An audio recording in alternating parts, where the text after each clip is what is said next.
ओम गुरुब्रह्मा गुरुविष्णु गुरुदेवो महेश्वरः गुरुसाक्षात् परब्रह्म तस्मै श्री गुरवे नमः।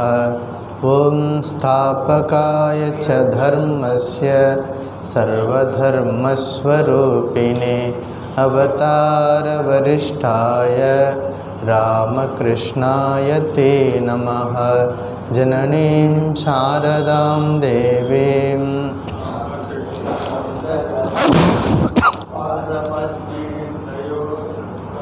प्रणमामि मुहुर्मुहुः। नमः श्रीयतिराजाय विवेकानन्दसूरये सच्चित्सुखस्वरूपाय स्वामिने तापहारिणे। त्वमेव माता च पिता त्वमेव बन्धुश्च सखा त्वमेव विद्या द्रविणं त्वमेव सर्वं मम देवदेव त्वमेव सर्वं। ओम नमो भगवते रामकृष्णाय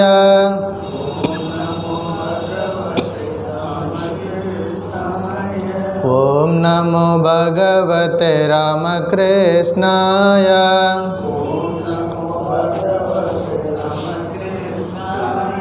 ओम नमो भगवते रामकृष्णाय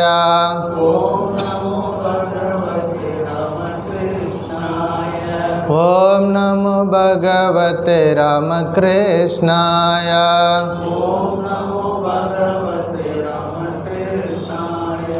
ओम नमो भगवते रामकृष्णाय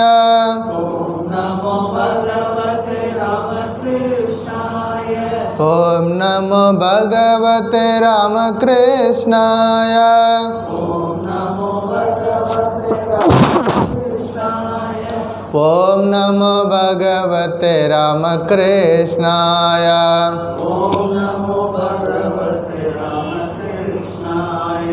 ओम नमो भगवते रामकृष्णाय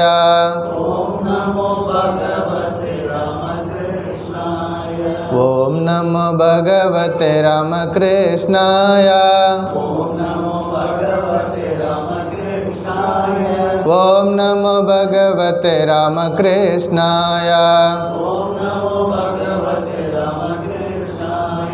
ओम नमो भगवते रामकृष्णाय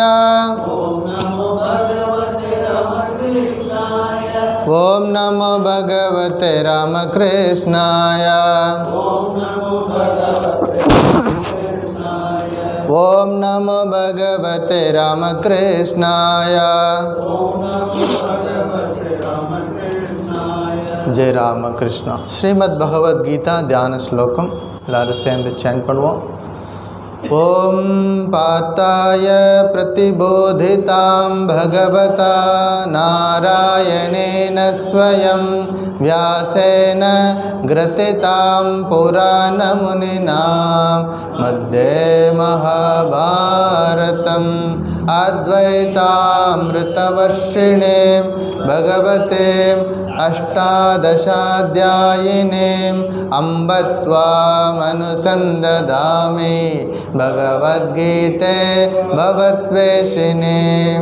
नमोऽस्तुते व्यासविशालबुद्धे पुल्लारविन्दायतपत्रनेत्र येन त्वया भारततैलपूर्णः प्रज्वालितो ज्ञानमयप्रदीपः प्रपन्नपारिजाताय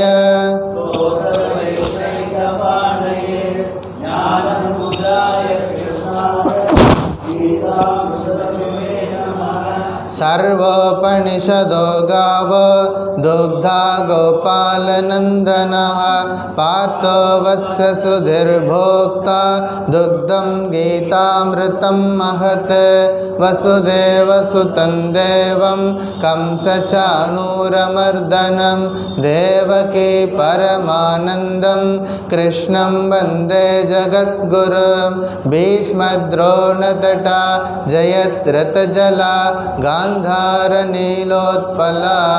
शल्यग्राहवती कृपेण वहनी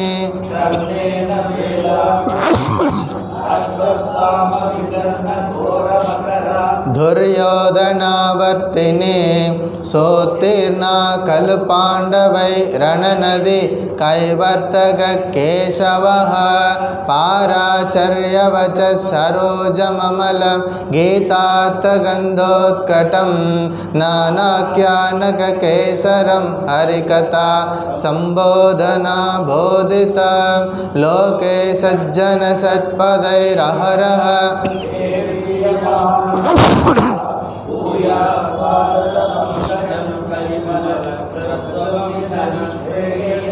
मूकं करोति वाचालं पङ्गुं लङ्घयते गिरिं यत्कृपातमहं वन्दे परमानन्दमाधवं यं ब्रह्मा वरुणेन्द्ररुद्रमरुतः स्तुन्वन्ति दिव्यैस्तवै वेदैः साङ्गपदक्रमोपनिषदै गायन्ति यं सामगाः ध्यानावस्थितगतेन मनसा पश्यन्ति यं योगिनो यस्यान्तं न विदुःसुरा सुरगणा देवाय तस्मै नमः. அத்தியாயம் 18 ஸ்லோகா நம்பர் 1 49 வரை.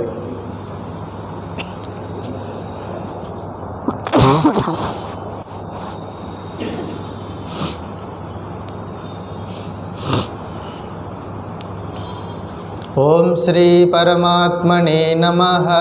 अथ अष्टादशोऽध्यायः मोक्षसंन्यासयोगः. अर्जुन उवाच संन्यासस्य महाबाहो तत्त्वमिच्छामि वेदितुं त्यागस्य च ऋषिकेश पृथक् केशिनिषूदन. श्रीभगवानुवाच काम्यानां कर्मणां न्यासं संन्यासं कवयो विदुः सर्वकर्मफलत्यागं प्राहुस्त्यागं विचक्षणाः. त्याज्यं दोषवदित्येके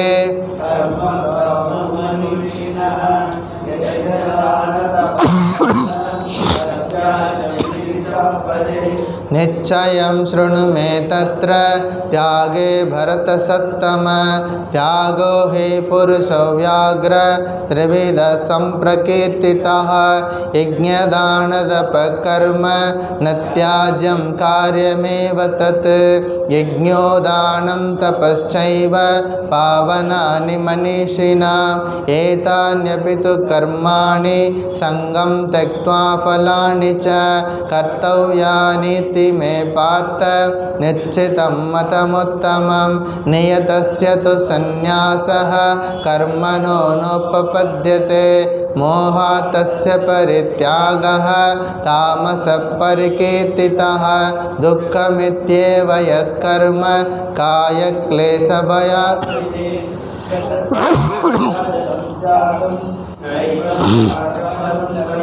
कार्यमित्येव यत्कर्म नियतं क्रियते अर्जुन.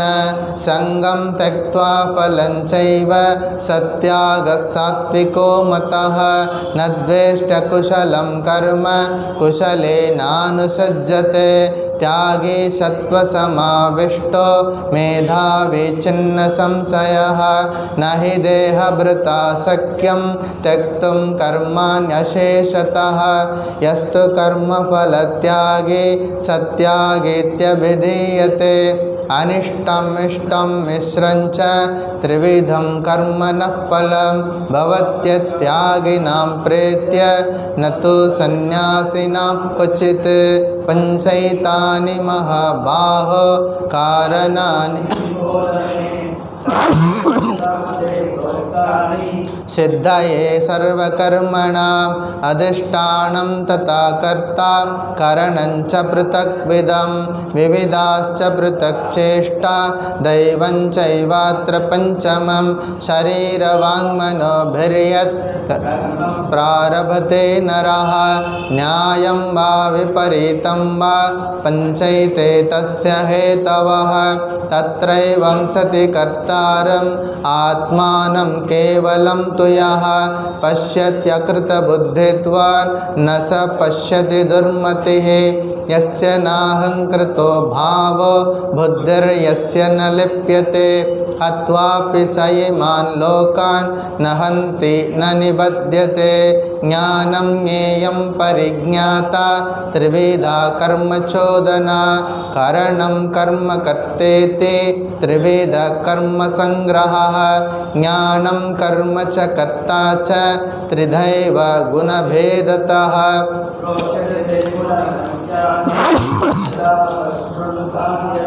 सर्वभूतेषु येनैकं भावमव्ययमीक्षते अविभक्तं विभक्तेषु तज्ज्ञानं विद्धि सात्विकं पृथक्त्वेन तु यज्ञानं नानाभावान् पृथक्विदान् वेत्ति सर्वेषु भूतेषु तज्ज्ञानं विद्धि राजसं यत्तु कृत्स्नवदेकस्मिन् कार्ये सक्तमहैतुकम् अतत्वात्तवदल्पञ्च तत्तामसमुदाहृतं नियतं संघरहितम् अरागद्वेषतकृतम् अफलप्रेप्सुना कर्म यत्तत् सात्विकमुच्यते यत्तु कामेप्सुना कर्म साहंकारेण वा पुनः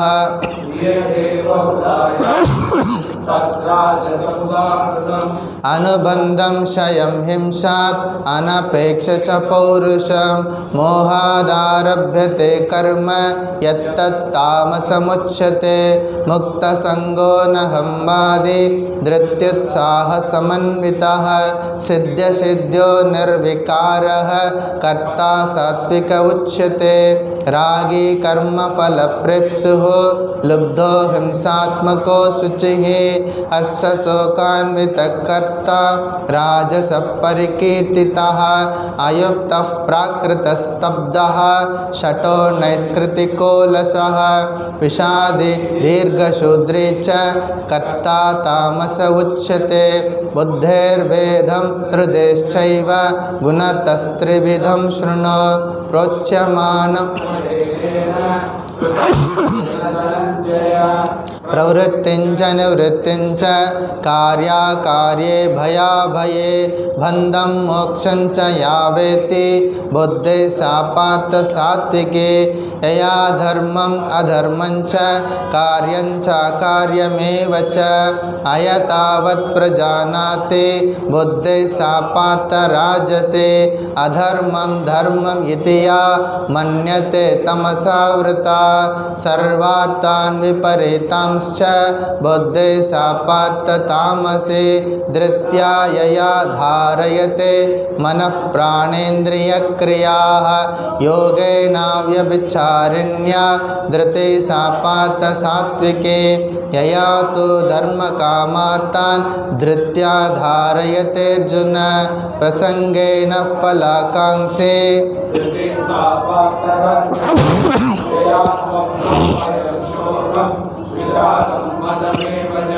न विमुञ्चति दुर्मेधा धृते सापात तामसे सुखं दिदानीं त्रिविधं शृणु मे भरतर्षभ अभ्यासात् रमते यत्र दुःखान्तं च निगच्छति यत्तदग्रे विषमिव परिणामे मृतोपमं तत्सुखं सात्विकं प्रोक्तम् आत्मबुद्धिप्रसादजं विषयेन्द्रियसंयोगं संयोगात् यत्तदग्रे मृतोपमं परिणामे विषमिव तत्सुखं राजसं स्मृतं यदग्रे चाणुबन्धे च सुखं मोहनमात्मनः निद्रालस्य प्रमादोत्तं तत्तामसमुदाहृतं न तदस्ति पृथिव्यां वा दिवि देवेषु वा पुनः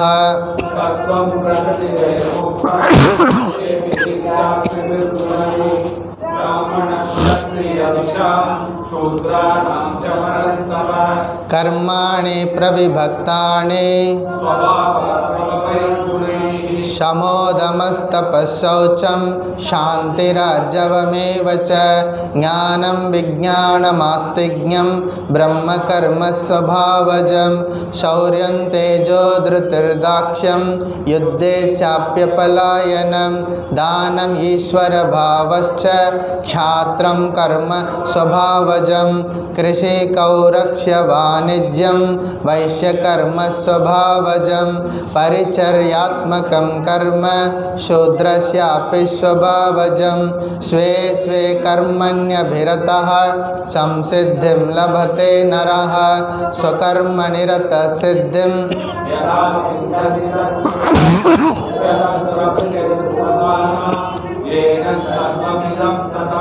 स्वकर्मणादमप्यर्च्य सिद्धिं विन्दति मानवः श्रेयान् स्वधर्मो विगुणः परधर्मात् स्वनिष्ठितात् स्वभावनियतं कर्म कुर्वन्नाप्नोति किल्बिषं सहजं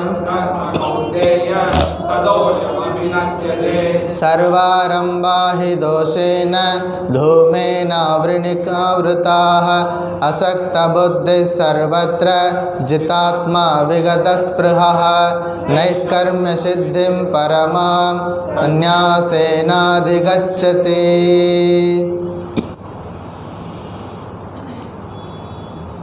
இன்றைக்கு ஸ்லோகா நம்பர் 50.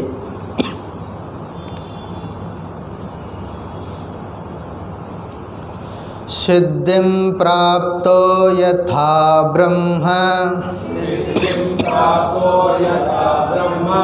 तथाप्नोति निबोध मे समासेनैव कौन्तेय निष्ठा ज्ञानस्य या परा सिद्धिं प्राप्तो यथा ब्रह्म तथाप्नोति निबोध मे समासेनैव कौन्तेय निष्ठा ज्ञानस्य या परा.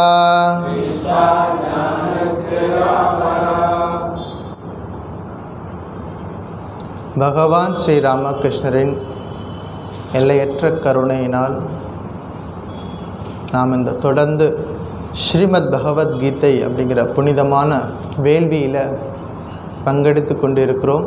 தொடர்ந்து அதை பற்றிய விசாரம் செய்து வருகிறோம். சாஸ்திர படிப்பு அவசியமானது. பஞ்சமகா யஜ்ஞத்தில் 5 விதமான யஜ்ஞம் நம்ம வாழ்க்கையில் செய்யணும். தேவ யஜ்ஞம், ரிஷி யஜ்ஞம், நர யஜ்ஞம், பூத யஜ்ஞம், பித்ரு யஜ்ஞம், பஞ்சமகா யஜ்ஞங்கள். தேவ யஜ்ஞம் பூஜை பண்ணுறது, பகவானை தியானம் பண்ணுறது. பூத யஜ்ஞம் நம்மளை தவிர மற்ற உயிரினங்களுக்கு சேவை பண்ணுறது. ரிஷி யஜ்ஞம் அது எப்படி செய்கிறது? கீதா கிளாஸுக்கு ரெகுலராக வரணும், டைமிங்க்கு வரணும், 10 நிமிஷம் முன்னாடி வரணும். இதெல்லாம் ரிஷி யஜ்ஞம்.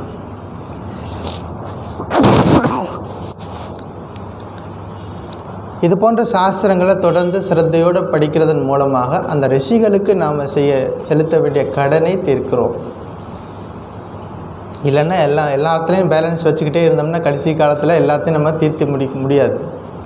அப்பப்போ இந்த எல்லா கடன்களையும் கொஞ்சம் கொஞ்சமாக செலுத்தி முடிச்சிடணும். ரிஷியஜ்யம் அப்படின்னா புனிதமான நூல்களை படிப்பது அல்லது கேட்டல், சிந்தித்தல், இதெல்லாம் ரிஷியஜ்யம்.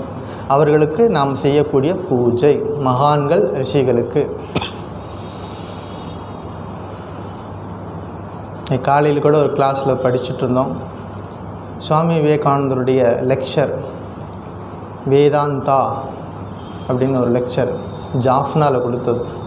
சுவாமிஜி அந்த லெக்சர் ஆரம்பிக்கும் பொழுதே ஸ்டார்டிங்லேயே என்ன சொல்கிறாரு,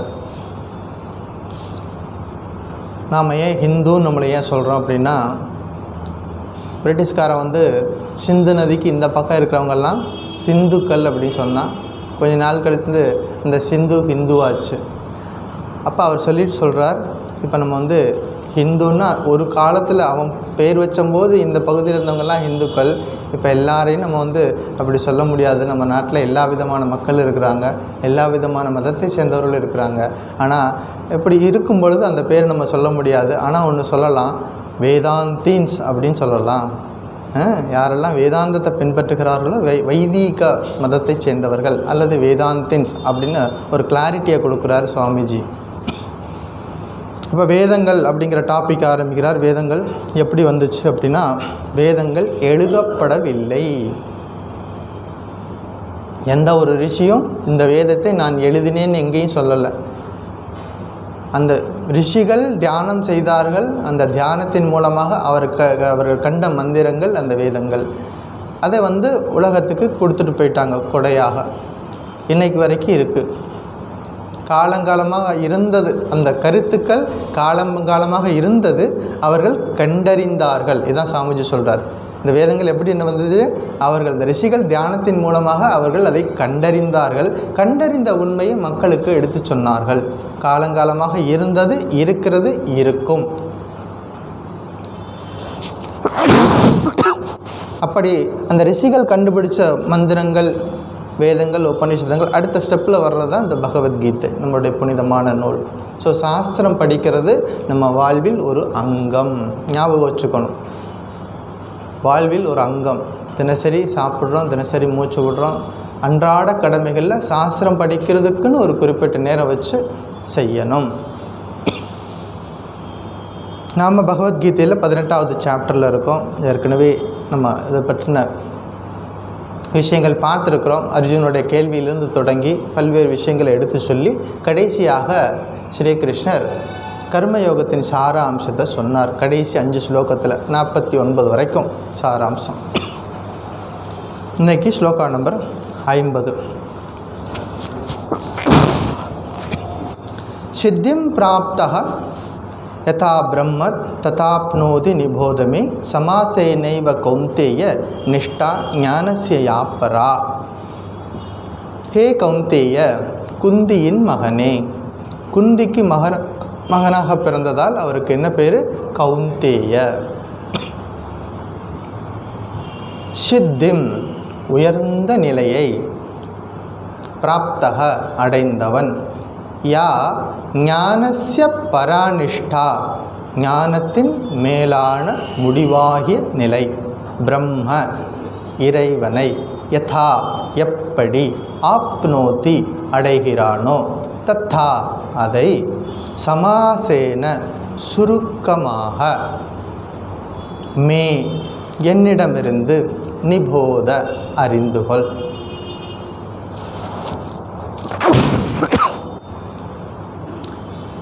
ஸ்லோகத்தை எப்படி நமக்கு புரிகிற மாதிரி படிக்கிறது அப்படின்னா, சித்திம் பிராப்தா யதா ஞானஸ்ய யா பரா நிஷ்டா பிரம்ம ஆப்னோதி ததா சமாசேன மே நிபோத. திரும்ப சொல்கிறேன். சித்திம் பிராப்தா யதா ஞானஸ்ய யா பரானிஷ்டா பிரம்ம ஆப்னோதி ததா சமாசேன மே நிபோத. பார்ப்போம் இந்த ஸ்லோகத்தில் என்ன சொல்கிறார். குந்தியின் மகனே, செயலில் செயலின்மையையும் செயலின்மையில் செயலையும் காண்கின்ற அந்த உயர்ந்த நிலையை அடைந்தவன் ஞானத்தின் மேலான முடிவாகிய இறைவனை எப்படி அடைகிறானோ அதை சுருக்கமாக சொல்கிறேன் கேள். இப்போ இந்த ஸ்லோகத்துக்கு பொருள் புரியணும் அப்படின்னா இதுக்கு முன்னாடி இருக்கிற 5 ஸ்லோகம் நமக்கு ஞாபகத்துக்கு வரணும், அப்போ தான் புரியும். இதுக்கு முன்னாடி கர்மயோகத்தின் சாராம்சமாக படித்தா அந்த ஸ்லோகத்தோடைய பொருட்களை ஞாபகம் இருந்ததுன்னா அதோட கண்டினியூவேஷன் அப்படிங்கிறது தான் விஷயம். ஸ்லோகா நம்பர் 46 யதः பிரவருத்திர் பூதானாம் ஏன சர்வம் இதம் தத்தம் ஸ்வகர்மநாதமப்யர்ச்ச சித்திம் விந்தத்தி மாணவா. அந்த ஸ்லோகத்தில் என்ன சொன்னார் அப்படின்னா 3 விஷயங்கள், முக்கியமான விஷயங்கள். யார் கடவுள்? கடவுள் என்பவர் யார்? யார்? யாரிடமிருந்து உயிர்கள் தோன்றியுள்ளதோ, யாரால் இந்த உலகம் வியாபிக்கப்பட்டுள்ளதோ அவர் கடவுள். அடுத்தது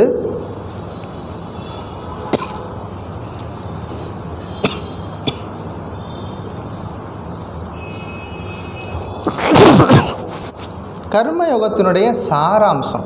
இந்த கர்மயோகத்தை பண்ணுறதுனால என்ன பலன் கிடைக்குது அப்படிங்கிறத சாராம்சம் என்ன அப்படின்னா ஸ்வகர்மனா தமப்யர்ச்ச, நம்முடைய அன்றாட கடமைகளை, நித்திய கடமைகளை இறைவனுக்கு பூஜையாக செய்யணும். அன்றாட கடமைகளை எல்லாரும் நம்ம செய்தே ஆகணும். அந்த கடமைகளை செய்யும் பொழுது இது இறைவனுக்கு செய்யக்கூடிய பூஜை அப்படிங்கிற உணர்வோடு செய்யணும். அப்படி செய்கிறதுனால என்ன பலன் கிடைக்கும்? 3வது டாபிக். என்ன பலன் கிடைக்கும் அப்படின்னா சித்திம் விந்தத்தி, அப்படின்னா மன தூய்மையை அடைகிறார். நம்ம அந்த காரியங்களை முறையாக பற்றில்லாமல் காரியங்களை செய்யும் பொழுது என்ன கிடைக்குது? மன தூய்மை. அதுக்கு பேர் தான் சித்திம் விந்தத்தி. இப்போ இந்த ஸ்லோகத்துக்கு வாங்க.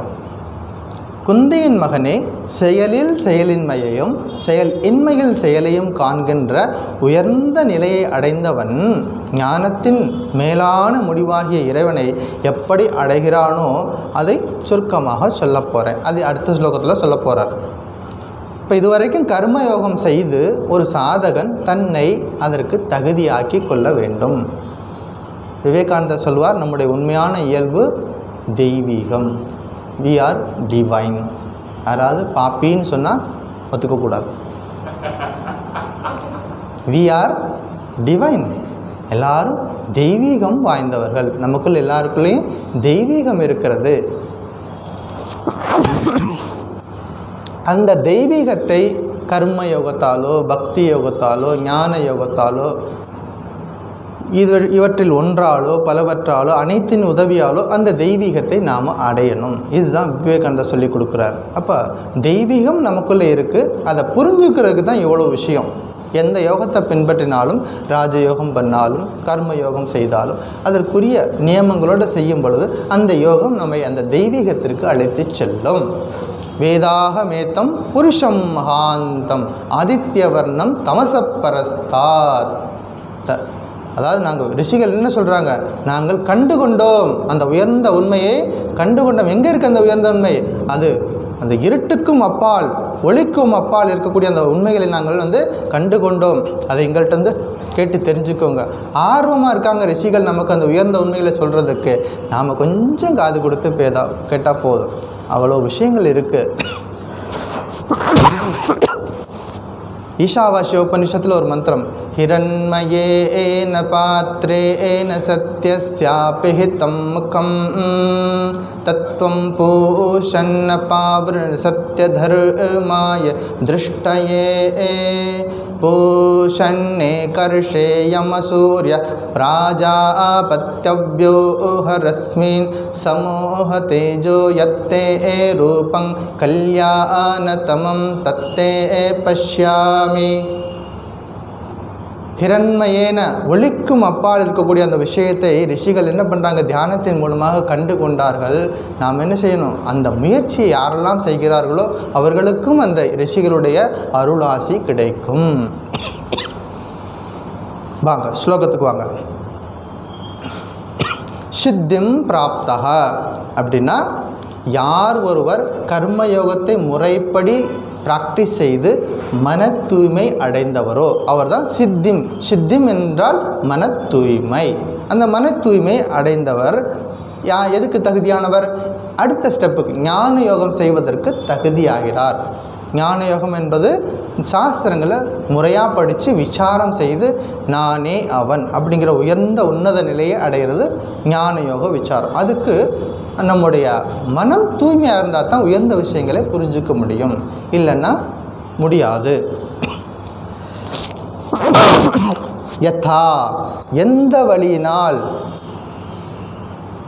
ததா அந்த முறையை, நிபோத கவனமாக என்னிடமிருந்து கேட்டுக்கோ, நிபோத கவனமாக கேளு. அப்போ அர்ஜுனன்ட்ட கவனமாக கேளுன்னு சொன்னோடனே அர்ஜுனனுக்கு பயந்துடக்கூடாது. மறுபடியும் 18 சாப்டர் ஆரம்பிச்சிருவாரோ.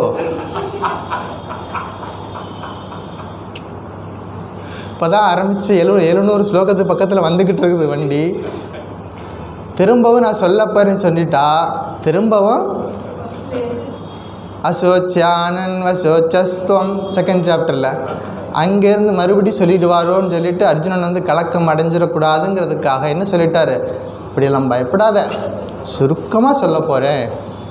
சமாசேன, சமாசேனா சுருக்கமாக. ஏன் சமாசேனன்னு சொல்கிறாரு அப்படின்னா, இப்போ டிசைப்பிள் சுருக்கமாக சொன்னால் புரிந்து கொள்வதற்கு தகுதியாகிட்டார், அவ்வளோதான். இதனால் வரைக்கும் இவ்வளோ வேண்டிய பேசிக் இன்ஃபர்மேஷன்லாம் கொடுத்தாச்சு. இப்போ டிசைப்பிள் ஆத்ம சாதகன் அதற்கு தகுதியாகிவிட்டார். இப்போ நான் சொன்னால் உனக்கு நிறைய விஷயங்களை சொல்ல வேண்டியதில்லை, சுருக்கமாக சொன்னாலே உனக்கு புரியும். அப்படிங்கிறனால சமாசேன சுருக்கமாக சொல்கிறேன். யா அப்படின்னா பிரம்ம பிராப்திகி, அந்த பிரம்ம பிராப்திகி, சா அது, ஞானஸ்ய பரானிஷ்டா ஞானத்தின் மேலான அல்லது இறுதியான பலன். ஞானத்தின் பலன் என்ன? பிரம்ம பிராப்தி. சோகமஸ்மி, கொஞ்ச நேரத்துக்கு முன்னாடி நான் சாண்ட் பண்ணி ஈஷாவாஸ்ய உபனிஷத்தில், சோகமஸ்மி நான் அந்த பரம்பொருள், அயம் ஆத்மா பிரம்ம, நான் அந்த பரம்பொருள். ஈஸியாக சொல்லலாம் நான் அந்த பரம்பொருள். ஆனால் அதுக்கு முறையான பயிற்சி செய்பவர்கள் அதற்கு தகுதியானவர்கள் ஆகிறார்கள். அதற்கு நாம் தகுதியானவர்களாக நம்மை ஆக்கி கொள்ள வேண்டும். அதுக்கு என்ன பண்ணணும்? தொடர்ந்து இது போன்ற சாஸ்திரங்களை படிக்கும் பொழுது தான் ஒரு கிளாரிட்டி நமக்கு கிடைக்கும். சாஸ்திரம் என்ன சொல்ல வருது, ஸ்ரீராமகிருஷ்ணர் கிளியராக சொல்லிட்டார். சாஸ்திரத்தோடைய பயன் என்ன அப்படின்னா அது ஒரு மளிகைக்கடை லிஸ்ட்டு. மளிகை கடையில் ஒரு பொருள் வாங்குறதுக்கு என்ன பண்ணுறோம், ஒரு லிஸ்ட்டு எடுத்துகிட்டு போயிட்டு பொருளை வாங்கிட்டு வந்ததுக்கப்புறமா அந்த லிஸ்ட்டை ஃப்ரேம் போட்டு வச்சுக்கிறோமா? இல்லை. பொருள் வாங்கிட்டு வந்ததுக்கப்புறமா வெரிஃபை பண்ணுறோம், வெரிஃபை பண்ணிவிட்டு லிஸ்ட்டுக்கு அவ்வளோதான், வேலை முடிஞ்சு. வெரிஃபை பண்ணியாச்சுன்னா வேலை முடிஞ்சு. அது மாதிரி சாஸ்திரம் படிக்கிறதன் மூலமாக இறைவன் என்பவர் யார், ஜீவாத்மாவாகிய நான் யார், எனக்கும் அந்த இறைவனுக்கு என்ன சம்பந்தம், இது பற்றின தெளிவாக ஆயிடுச்சுன்னா அதுக்கப்புறம் சாஸ்திரத்துக்கு ஓரமாக வச்சிடலாம், அல்லது யாருக்கு தேவையோ அவங்களுக்கு கொடுத்துடலாம். அதுக்கப்புறம் என்ன பண்ணணும்? மெடிடேஷன் பண்ணணும். அந்த உண்மையை தெரிந்து கொண்ட பிறகு என்ன பண்ணணும்? மெடிடேஷன் பண்ணி நான் யார் அப்படிங்கிறத அனுபவத்தில் கொண்டு வரணும். காலம்பூரா படிச்சுக்கிட்டே இருந்தால் சரியாக வராது. ஒரு குறிப்பிட்ட காலத்துக்கு அப்புறமா என்ன பண்ணணும்? மெடிடேஷன் பண்ணணும். அதர்வைஸ் அஜகோவிந்தன் கதை தான். நகி நகி ரக்ஷதி டுக்குருங்கரணை, கடைசி வரைக்கும் டுக்குருங்கரணை சொல்லிக்கிட்டே இருந்தால் ஒன்றும் நடக்காது. சரி, பிரம்ம பிராப்தி அப்படிங்கிறது அந்த நானே அந்த இறைவன் அப்படிங்கிற உணர்வை ஞான யுகத்தின் மூலமாக ஒரு சாதகன் பெறுகிறான். பரானிஷ்டா அப்படின்னா மேலான அந்த நிலை, பரானிஷ்டா. இதை பற்றி உபநிஷதங்களில் பல்வேறு இடங்களில் இந்த பரானிஷ்டா பற்றி, இந்த ஞான யோகத்தை பற்றி சொல்லுது. பர்டிகுலராக கேனோ உபநிஷத்தில் இதை ரொம்ப டீப்பாக அனலைஸ் பண்ணி சொல்லியிருக்குது. வாய்ப்பு இருக்கிறவங்க கேனோ உபநிஷத்தை கொஞ்சம் எடுத்து படிச்சிங்கன்னா தெரியும். கேனோ உபநிஷத்தில் பல்வேறு மந்திரங்களில் இதை பற்றின தெளிவான ஒரு விஷயங்கள் இருக்குது. ஞானம்னா என்ன, ஆத்மானா என்ன, அதுக்கு என்ன பிரமாணம், இது பற்றிலாம் சங்கராச்சாரிய பர்டிகுலராக சங்கராச்சாரியோட உரையில் இந்த ஸ்லோகத்துக்கு உரை சொல்லும் பொழுது விரிவாக அவர் விவரிக்கிறார். ஞானம் என்பது என்ன, ஆத்மா என்பது என்ன, அதுக்கான பிரமாணங்கள்லாம் என்னெல்லாம் இருக்குது அப்படிங்கெல்லாம் சொல்கிறாரு. நம்ம அவர் ரொம்ப டீப்பாலாம் நம்ம போக வேண்டாம். சிம்பிள் மீனிங் படிச்சுக்கிட்டு அடுத்த ஸ்டெப்புக்கு போவோம். இந்த கருத்தை ஸ்ரீகிருஷ்ணர் ரெண்டாவது ஸ்லோகத்தில் 2வது அத்தியாயத்தில் 21வது ஸ்லோகத்தில் இதே கருத்தை சொல்லியிருக்கிறார். வேதா விநாசினம் நித்யம் ய ஏனம் அஜம் அவ்யயம் கதம் ச புருஷ பார்த்த கம் காத்தயதி ஹந்திகம். ஏற்கனவே சொல்லியிருக்கார். என்னது விஷயம்? இந்த ஆன்மாவை அழிவற்றதாக, என்றென்றும் இருப்பதாக, பிறப்பற்றதாக, குறைவற்றதாக யார் அறிகிறானோ, அதை மட்டும் அண்டர்லைன் பண்ணிக்கணும். யார் அறிகிறானோ அவன் யாரை கொள்வான், எப்படி கொள்வான். இது 2வது சாப்டர் நம்ம படிச்சிருக்கோம். ஏன் அர்ஜுனன் நான் யாரையும் கொல்ல மாட்டேன், என்னுடைய சித்தப்பா, என்னுடைய தாத்தா, என்னுடைய குருநாதர் இவங்கெல்லாம் இருக்கிறாங்க, இவங்கெல்லாம் கொண்டுட்டு எனக்கு அந்த ராஜ்யம் தேவையில்லை, நான் சந்நியாசம் போய்டுறேன்னு சொல்லிட்டு இல்லை கீழே வச்சுட்டான். அதுக்காகத்தான் பகவத்கீதையை ஆரம்பித்தார் 2nd சாப்டரில். அப்போ கொல்வது யார், கொல்லப்படுவது யாருங்கிற விஷயத்தை 2வது சாப்டர்லேயே சொல்லியிருக்கிறார். வேதா விநாசினம், அவிநாசினம்னா அந்த உயர்ந்த பொருள், அவிநாசி அப்படின்னா எல்லா காலத்திலும் இருக்கக்கூடிய அந்த உயர்ந்த பொருள். வேத அப்படின்னா யார் அறிகிறானோ, வேதா விநாசினம் நித்தியம் ய ஏனம் அஜம் அவ்யயம், இந்த ஆன்மாவை அழிவற்றதாக, என்றென்றும் இருப்பதாக, பிறப்பற்றதாக, குறைவற்றதாக யார் அறிகிறானோ அவன் யாரை கொள்வான், யாரை கொள்விப்பான். இல்லையா? அந்த உண்மை அறிவு நமக்கு வரும் பொழுது அது எப்படி வரும்? ஞான யோகத்தின் மூலமாகத்தான் அந்த சாஸ்திரம் சொல்லக்கூடியது. இறைவன் என்பவர் யார், ஜீவா என்பது யார், ரெண்டுக்கு என்ன சம்பந்தம் அப்படிங்கிறத நம்ம பார்ப்போம். சரி, கர்மயோகம் செய்து தொடர்ந்து கர்மயோகத்தை செய்கிறதுனால மனம் பக்குவம் அடையுதுன்னு நம்ம பார்த்தோம். அதுக்கு இன்னொரு வார்த்தை சித்தி அடைதல்னு பேர். பெங்காலில் சித்தி, ஆலு சித்த அப்படிம்பாங்க. ஆலு சித்த அப்படின்னா உருளைக்கிழங்கு நன்றாக வெந்து போன உருளைக்கிழங்கு, ஆலு சித்த. சித்தி அப்படின்னா பக்குவப்பட்ட எதில் பக்குவப்பட்ட ஆன்மா அந்த உயர்ந்த நிலையை அடைவதற்கு தகுதி ஆகிறது, பக்குவப்பட்ட நிலை. ஸ்ரீராமகிருஷ்ணன் சொல்வார், பாத்திரத்தில் உருளைக்கிழங்குலாம் போட்டு அடுப்பெரிச்சுக்கிட்டே இருக்கிறோம். உருளைக்கிழங்கு ஆரம்பத்தில் கொதிக்கும், டமால் டமால் கொதிக்கும். கொஞ்சம் பக்குவம் ஆயிடுச்சுன்னா அவ்வளோ கொதிக்காது, அப்படியே அமைதியாக இருக்கும்.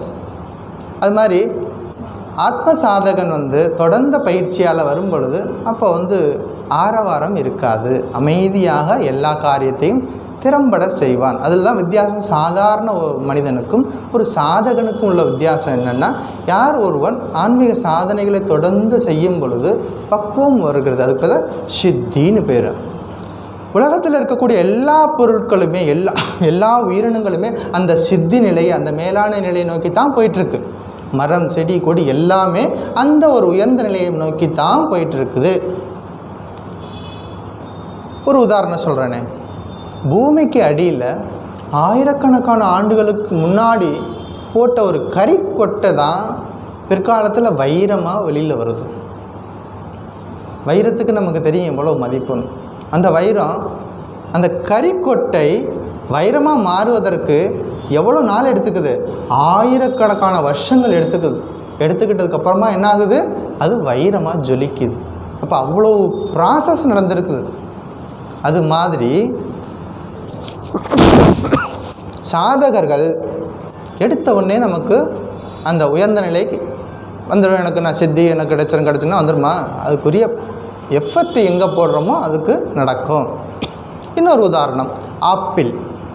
ஃப்ரூட்ஸ் நல்லா இருக்குது சாப்பிட்றதுக்கு. கடையில் போகிறோம், ஒரு ஆப்பிள் வாங்கி சாப்பிட்றோம். அந்த ஆப்பிள் நம்ம கைக்கு கிடைக்கிறதுக்கு முன்னாடி அது எவ்வளோ ப்ராசஸில் போயிருக்கு தெரியுமா? 0 டிகிரி டெம்பரேச்சரில் தான் அது வரும். 0 டிகிரி, அந்த ரொம்ப பனி படர்ந்த இடங்களில் தான் ஆப்பிள் விளையும். கடுங்குளிரையும் தாங்கி தான் நமக்கு அவ்வளோ ப்ராசஸ் நடந்து தான் நமக்கு அது ஆப்பிளாக பரிணமிச்சு நமக்கு சேருது. எத்தனை ப்ராசஸில் போகுது, அது எவ்வளோ கஷ்டங்களை தாங்கிட்டு போகுது. அந்த சூழ்நிலைகளை தாங்கி, கால சூழ்நிலை, வெயில், மழை எல்லாம் தாங்கி. அதுபோல் சாதகன் தொடர்ந்த பயிற்சியின் மூலமாக ஆன்மீக வாழ்க்கையில் எல்லாமே ஒரே மாதிரி இன்பமாக ஆனந்தமாக எல்லா நாளும் ஒரே மாதிரி இருக்காது. ஒரு அப்ஸ் அண்ட் டவுன்ஸ் இருக்கத்தான் செய்யும் வாழ்க்கையில். எல்லாத்தையும் இருந்தாலும் கூட சாதனைகளில் நமக்கு ஒரு தொய்வு இருக்கக்கூடாது. அன்றாட வாழ்க்கையில் பல்வேறு இன்ப துன்பங்கள் இருந்தாலும் ஆன்மீக சாதனைகளை பொறுத்தவரை அது தொடர்ந்து செய்யணும் அப்படிங்கிறது ஞாபகம் வச்சுக்கணும். ரோஜாப்பூ பார்க்குறோம், காலையில் ரொம்ப பியூட்டிஃபுல்லாக இருக்குது ஒரு ரோஜாப்பூ, கையில் எடுத்து பார்த்து வாங்குகிறோம், அதை பயன்படுத்திக்கிறோம். அந்த ரோஜாப்பூ மலர்வதற்கு எவ்வளோ பனி பெய்யணும், எவ்வளோ கஷ்டத்தை தாங்கி அது வெளியில் வரணும். சாமி கும்பிட்றோம், ஸ்பட்டிகலிங்கம், திடீர்னு வந்துருச்சா மலையில் இருக்கக்கூடிய எங்கேயோ ஒரு கல் உருண்டு பிறண்டு ஒன்றோட ஒன்று அடித்து கொஞ்சம் கொஞ்சமாக அது ஷேப்பு மாறி மாறி மாறி மாறி நமக்கு கடைசியில் ஒரு சின்ன ஸ்பட்டிகலிங்கமாக வந்துருச்சு. நம்ம அதுக்கு கையெடுத்து கும்பிட்றோம், பூஜை பண்ணுறோம், சிவபெருமானுக்கு பூஜை பண்ணுறோம். அது மாறுவதற்கு எத்தனை அடிகளை தாங்கி வந்திருக்குது, எவ்வளவு கஷ்டங்களை தாங்கி வந்திருக்குது. அப்படி ஒரு சாதகன் எல்லா விதமான நிலைகளிலும் அவன் தன்னை ஈடுபடுத்தி கொள்ள வேண்டும். சாஸ்திரம் படிக்கிறது, கர்மயோகத்தை முறைப்படி ப்ராக்டிஸ் பண்ணுறது, யோகாசனங்கள் மூலமாக உடலை ஆரோக்கியமாக வச்சுக்கிறது, இப்படி எல்லா விதமான முறைகளின் மூலமாகவும் அந்த இறைவன், அந்த பரம்பொருள் எனக்குள்ளே இருக்கிறார், அதை நான் கண்டுக்கணும், அதற்கான முயற்சிகளை செய்யணும். இப்படி மற்ற உயிர்கள் செய்கிறதெல்லாம் நமக்கு ஸ்தூலமாக தெரியுது. ஒரு ரோஜாப்பூ மலர்வதற்கு பனி தேவைன்னு தெரியுது, ஒரு ஸ்பட்டிகலிங்கம் வருவதற்கு அது மலையிலேருந்து உருண்டு வர்றதுங்கிறது தெரியுது. இப்படி மற்றதெல்லாம் நமக்கு கண்ணுக்கு ஸ்தூலமாக ஆரம்பித்து ஸ்தூலமாகவே முடிஞ்சு போகுது. மனிதனுடைய எஃபர்ட்டு ஆயிரக்கணக்கான ஆண்டுகளாக போகுது. இந்த கீதா கிளாஸில் நீங்கள் உட்காந்து இதை கேட்கணுங்கிறதுக்கு எத்தனை 1000 வருஷத்துக்கு முன்னாடிருந்து இதுக்கு முயற்சி எடுத்துருப்போமோ தெரியாது. அத்தனை ஜென்மங்கள் கிடைச்சதுக்கப்புறம் தான் இப்படி ஒரு சத்சங்கத்திலேருந்து உட்காந்து ஒரு நல்ல விஷயங்களை கேட்குறது அப்படிங்கிறது வருது. இது வெளியில் தெரியாது. மற்ற ஜீவராசிகள் செய்கிறதோ மற்ற விலங்குகள் செய்கிறதோ நம்ம கண் பார்வைக்கு தெரியுது. மனிதனுடைய எஃபர்ட் தொடர்ந்து ஆயிரக்கணக்கான ஆண்டுகளாக இதற்கான ஒரு ஏக்கம் அப்படிங்கிறது நமக்குள்ளே இருந்துட்டு வந்திருக்கிறது. அப்போ நமக்கு தேவை சாதனைகளில் வைராக்கியம். அதுக்காகத்தான் நான் திரும்ப இந்த ஒரு வார்த்தை சொல்கிறேன். நம்ம கீதா கிளாஸுக்கு வர்றோம், தொடர்ந்து நம்ம கேட்குறோம், கேட்டால் போதாது. Assimilation of ideas. திரும்ப வீட்டுக்கு போனதுக்கப்புறமா இந்த கருத்துக்களை திரும்ப சிந்தனை பண்ணணும், சிந்தனை பண்ணி ப்ராக்டிஸ் பண்ணணும். ப்ராக்டிஸ் பண்ணும் பொழுது தான் பகவத்கீதை என்பது கேட்டுட்டு இந்த காதில் வாங்கிட்டு இந்த காதில் விழுவதற்கு இல்லை, கேட்டு பயிற்சி செய்வதற்காக. நம்ம வாழ்க்கையில் இந்த வாழ்க்கையில் உயிரோடு இருக்கும் பொழுதே நான் யார், இறந்து போனதுக்கப்புறம் முக்தி அதெல்லாம் இருக்கும் பொழுதே நான் யார் அப்படிங்கிறத உணர்வதற்கு இந்த சாஸ்திரம் நமக்கு சொல்லிக் கொடுக்குது. அதை முறையாக பயிற்சி செய்தால் நிச்சயம் இந்த சாஸ்திரம் நமக்கு சரியான நேரத்தில் சரியான கைடன்ஸை கொடுக்கும். ஸோ சாதனைகளில் வைராக்கியம் இருக்கணும். கடைசியாக சொல்கிறார் அர்ஜுனனுக்கு, அர்ஜுனா நீ ஒன்றும் கவலைப்படாத, உனக்கு ரொம்ப டீட்டெயிலாக சொல்ல போகிறது இல்லை, நான் சுருக்கமாக தான் சொல்ல போகிறேன். என்ன சொல்ல போகிறேன்? சமாசேன, சுருக்கமாக உனக்கு சொல்லிடுறேன், நீ கவனமாக கேட்டுக்கோ அப்படிங்கிறார். ஏன்னா இப்போ டிசைப்பிள் அண்டு குருநாதர் 2 பேருக்கும் குருநாதருக்கு டிசைப்பிளோட பல்ஸ் புரிஞ்சு போச்சு. என்ன இருக்கார், எங்கே இருக்கார், அவருக்கு எப்படி சொன்னால் புரியும் அப்படிங்கிறது புரிஞ்சு போச்சு. அப்போ சொல்லிட்டார், எனக்கு சுருக்கமாக சொல்லிடுறேன், நீ கேட்டுக்கோ அப்படிங்கிறார். இதுதான் simple meaning of this slokas. Sloka number 50. இன்றைக்கி ஸ்லோகா சித்திம் பிராப்தः யதா பிரம்ம ததாப்னோதி நிபோதமே சமாசேனைவ கௌந்தேய நிஷ்டா ஞானஸ்ய யாபரா. சித்திம் பிராப்தः யதா ஞானஸ்ய யா பராநிஷ்டா பிரம்ம ஆப்னோதி ததா சமாசேன மே நிபோத. என்னிடமிருந்து சுருக்கமாக கேட்டுக்கோ. அது அடுத்த வகுப்பில் ஞான யோகத்தை பற்றி இது தொடர்ந்து வரக்கூடிய 5 ஸ்லோகங்களில் ஞான யோகத்தை பற்றி விரிவாக சொல்ல போகிறார். அதுக்கு ஒரு அடித்தளம் போடுகிறார் இந்த ஸ்லோகத்தில். என்ன சொல்ல போகிறோம் அப்படிங்கிறதுக்கு ஒரு அடித்தளம் கொடுக்குறார் இந்த ஸ்லோகத்தில். சரி, இந்த ஒரு பேசிக் நாலேஜை வச்சுட்டு நம்ம அடுத்த வாரத்தில் அடுத்தடுத்த விஷயங்களை பார்ப்போம். சரி, இந்த வாரம் 12ஆம் தேதி பிப்ரவரி 12 புதன்கிழமை பகவான் ஸ்ரீ ராமகிருஷ்ணனுடைய நேரடி சீடர்களில் ஒருத்தர் ஸ்ரீமத் சுவாமி அத்புதானந்தருடைய பிறந்தநாள். நம்ம சாஸ்திரம் படிக்கிறது மட்டும் கிடையாது, படிக்கும் பொழுதே இது போன்ற மகான்கள் அந்த சாஸ்திரத்தின்படி எப்படி வாழ்ந்தார்கள் அதையும் பார்க்குறோம். அதான் இந்த கிளாஸோட ஒரு விஷயம். மகான்களை பற்றி நம்ம படிக்கும் பொழுது இதுக்கு இந்த பகவத்கீதையை பற்றி நம்ம படிக்கிறோம், ஓரளவுக்கு ஒரு இன்டலெக்சுவலாக புரிஞ்சுக்கிறோம் என்ன சொல்ல வருதுன்னு. இதை பற்றி வாழ்க்கையில் வாழ்ந்து காட்டினவங்களையும் நம்ம பார்க்கும் பொழுது இன்னும் அதிகமாக நமக்கு ஒரு உத்வேகம் வரும். நம்மளும் நம்மளாலேயும் முடியும், நம்மளும் முறையாக பயிற்சி செய்தால் அந்த இறைவனை அடையலாம் அப்படிங்கிற ஒரு நம்பிக்கை நமக்கு வரும். அப்படிப்பட்ட மகான்களில் ஒருத்தர் சுவாமி அத்புதானந்தர். குறைவான நேரம் இருக்குது, எவ்வளவு முடியுமோ பார்ப்போம். ஏதாவது முடியல அப்படின்னா அடுத்த வாரம் கூட கண்டினியூ பண்ணி சொல்கிறேன். அவருடைய பேர் லாட்டு மகாராஜ். அவருடைய பேர் லாட்டு மகாராஜ். ராமகிருஷ்ணருக்கு 16 பேர் துறவி சீடர்கள். அதில் முதல்ல வந்தவர் இவர் தான். 16 பேரில் முதல்ல ஆரம்பத்திலே வந்தவர் இவர் தான். 1979 வந்துட்டார். மகேந்திரநாத் குப்தர்லாம் நம்ம பார்க்குற அமுதமொழிகளில் 1883 84 தான் வர்றார். இவர் 79 வந்துடுறார் ஸ்ரீராமகிருஷ்ணன்ட்ட. எப்படின்னா இவர் ஒருத்தர் தான் 16 சீடர்களில் outside of the Bengal, outside பெங்கால்லேருந்து இந்த ஒரே சீடர் இவர் தான், ஒருத்தர் தான். இவர் பிறந்தது பீகாரில், சாப்ரா டிஸ்ட்ரிக்டில் பிறந்திருக்கார். இவரை பற்றி அந்த ஒரு விஷயம் மட்டும்தான் நமக்கு தெரியுது. அவர் அப்பா அம்மா யார், எங்கே இடத்துல பிறந்தார், சாப்ரா அப்படிங்கிற இடத்துல பிறந்திருக்கார், அவ்வளோதான் தெரியுது. சின்ன வயசுலேயே 5 வயசாக இருக்கும் பொழுதே பேரண்ட்ஸ் 2 பேரும் இறந்து போயிடுறாங்க. வறுமையான குடும்பம். மாமா ஒருத்தர் கல்கட்டாவில் வேலை பார்த்துட்ருக்கார். சரின்னு சொல்லிவிட்டு மாமா இவரை கூப்பிட்டுட்டு கல்கட்டா போயிட்டார். அப்படி தான் கல்கட்டாவுக்கு போகிறார். 5 வயசுலேயே கல்கட்டா போகிறார்.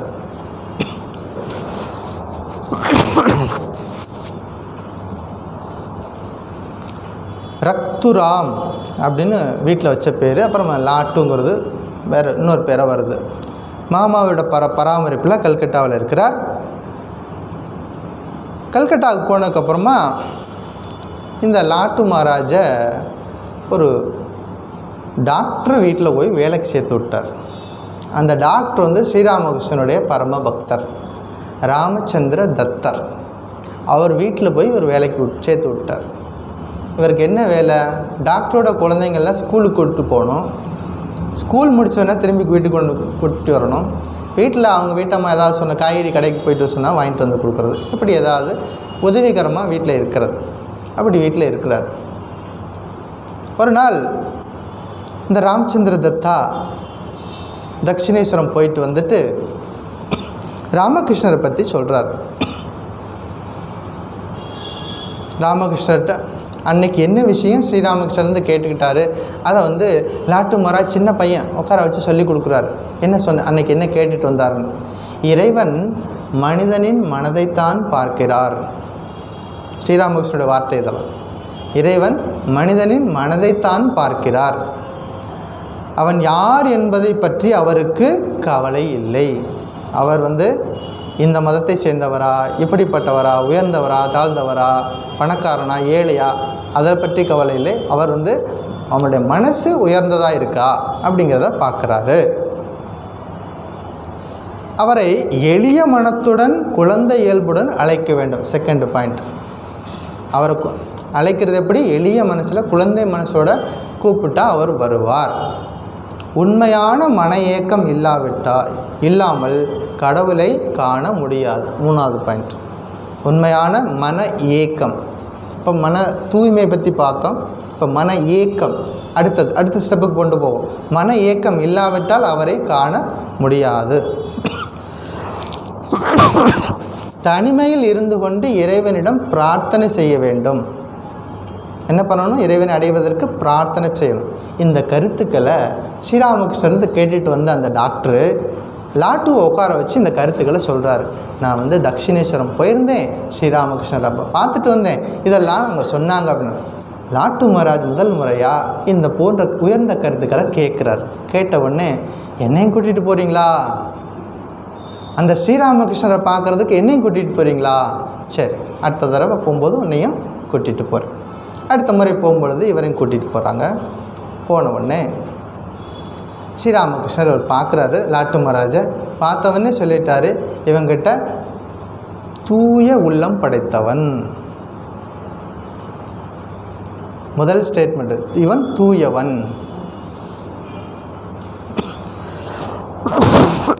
அப்படி சொல்லிட்டு என்ன சொல்கிறாரு, படிக்காதவர் லாட்டு மகாராஜ் ஒருத்தர் தான் 16 சீடர்களில் ஸ்கூல் பக்கமே போகாதவர். என்ன சொல்கிறார் தெரியுமா, இவன் வாயிலிருந்து வேதாந்தங்கள் வரும். முதல் சந்திப்பிலேயே இவர் பின்னாளில் இவருடைய வாயிலிருந்து என்ன வருதோ அது வேதாந்தங்கள். வேதாந்தம் படிக்கிறதுக்கு எவ்வளோ பிரயத்தனம் போட்டு நம்ம பகவத்கீதையை கஷ்டப்பட்டு நம்ம வந்து சாண்டிங் பண்ணுறோம் 15 நிமிஷம் உட்காந்து. அந்த வேதாந்தங்கள் இவர் வாயிலிருந்து வரும். பார்ப்போம் எப்படி வருதுன்னு. ராமகிருஷ்ணர் அந்த லாட்டு மகாராஜ் அவர் ராமச்சந்திரர் வீட்டில் தங்கி இருக்கிறார், வேலை பார்த்துட்ருக்கார். ஒரு நாள் அந்த வீட்டில் காய்கறி வாங்க பணம் கொடுத்துட்டு வாங்கிட்டு வர சொல்கிறாங்க. வாங்கிட்டு திரும்பி வரும்பொழுது பேலன்ஸ் பண்ணி பார்க்குறாங்க வீட்டம்மா. அந்த பொருளுக்கும் அந்த பைசா மிச்சம் ஏதோ 2 அணா 1 அணா ஏதோ குறையுது. என்ன குறையுது, பணம் குறையுதுன்னு கேட்குறாங்க. தெரியல, அவருக்கு படிப்பறிவு இல்லை. வாங்கிட்டு வர்றாரு, கொடுத்தது கடைக்காரன் கொடுத்தது வாங்கிட்டு வந்து கொடுத்துட்டாரு. குறையுதே, பணம் குறையுதேன்னு கேட்குறாங்க. இல்லை எனக்கு தெரியலை, கொடுத்ததை நான் வேலை முடிச்சு கொடுத்துட்டேன் அப்படிங்கிறார். இல்லை நீ தான் எடுத்துட்டியோ அப்படின்னு சொல்கிறாங்க. இல்லை இவர் சொல்கிறாரு, நான் வேலைக்காரன் தான், ஆனால் திருடன் கிடையாது. எப்படி, நான் உங்களுக்கு வேலைக்காரன் தான் ஆனால் திருடன் கிடையாது அப்படின்னு சொல்கிறாரு. அப்போ அந்த நேரம் பேசிக்கிட்டு இருக்கும்போது அந்த ராமச்சந்திர தத்தா வந்துட்டார். அவர் சொல்கிறார், இந்த பையனை அவன் நல்ல பையன் அப்படின்னு சொல்லிவிட்டு அவர் வந்து ஒரு அனுசரணையாக பேசுகிறார். அதுக்கப்புறமா எப்போ ராமகிருஷ்ணரை பற்றி முதல் முறையாக கேட்டாரோ அன்றிலிருந்து திரும்பவும் நான் எப்போ ஸ்ரீராமகிருஷ்ணரை பார்ப்பேன். அந்த குரல், ஒரு முறை அவரை பார்த்தவர்கள் மீண்டும் எப்போ போய் பார்ப்பேன். அந்த குரல் இன்னமும் கூப்பிட்டுட்டு இருக்கு. இனிமேலும் அந்த குரல் வரும். இங்கே ஏன் இவ்வளோ பேர் வந்திருக்கிறீங்க? அந்த குரல் கேட்டதுனால தான் இங்கே வந்திருக்கிறோம். அந்த குரல் எங்கேருந்தோ அந்த குரல் சொல்லிக்கிட்டே இருக்கு, வா. அந்த குரல் கேட்டதுக்கப்புறமா திரும்பவும் நான் ராமகிருஷ்ணரை பார்க்கணும் போகிறாரு. அப்போ அடுத்த முறையில் போகும்பொழுது சும்மா அனுப்புவாங்களோ, அவங்களோ ஸ்ரீராமகிருஷ்ணனுடைய டிவோட்டி நிறைய பக்ஷணங்கள்லாம் ஸ்வீட்லாம் செஞ்சு கையில் எடுத்து கொடுத்து அனுப்பி விடுறாங்க. ராமகிருஷ்ணரை பார்க்கறதுக்கு போகிறாரு. தொடர்ந்து போக போக ராமகிருஷ்ணருக்கு நல்ல அறிமுகமாகுது. ஒரு நாள் என்ன சொல்கிறார், ராமகிருஷ்ணரை பார்க்குறதுக்கு இனிப்புகள் பழங்கள்லாம் எடுத்துக்கிட்டு போகிறார். எப்படி போவார் அப்படின்னா, 6 மைல் தூரம் இவர் தங்கியிருக்கிற வீட்டிலேருந்து தட்சிணேஸ்வரம் நடந்தே தான் போவார். அப்போ ராமகிருஷ்ணன் சொல்கிறார், ஒரு நாள் நீ என் போட்டில் வரலாமே, நான் வேணால் பணம் கொடுத்துட்றேன் அப்படிங்கிறேன். இல்லை என்கிட்டலாம் பணமெல்லாம் இருக்குது, இந்த பாருங்க அப்படின்னு சொல்லிட்டு கையில் சில்லறை காசு பாக்கெட் அப்படி ஆட்டி காமிக்கிறார். குழந்தை இயல்பு இருந்தாலும் நான் நடந்து தான் வருவேன், உன்னை பார்க்குறதுக்கு நான் நடந்து தான் வருவேன் அப்படின்னு சொல்லிட்டு வர்றாரு.